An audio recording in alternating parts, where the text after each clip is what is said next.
This committee was to submit its report on the first day of the 85th session of the Rajya Sabha, that was in 1973. But this committee had to be granted 3 extensions, and the report was ultimately available on the 3rd March 1975. At that time, as we all know, the so-called JP's movement of total revolution was at its peak. Within 2 or 3 months, the national emergency had to be declared, and during the emergency, priorities had changed, and we could not just effect this desired improvement at that time, and we could not bring about this legislation. And then the Janta rule and the Lok Dal rule.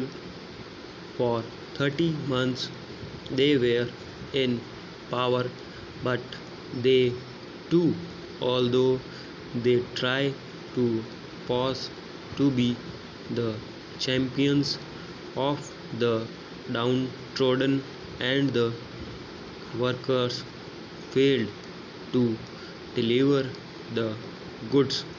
And that is why today we are going to consider the report of that committee that was presented to the government in 1975.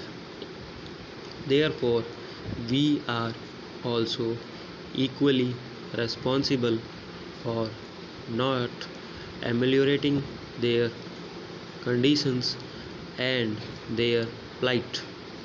The committee had to consider 120 memoranda giving views and suggestions from various unions and associations, and 59 witnesses appeared before the committee, and that committee itself come to the conclusion that in various areas, even the barest minimum facilities such as arrangement for supply of wholesome drinking water, latrines, urinals, provision of qualified doctors had not been provided, though these amenities are a must under the Act.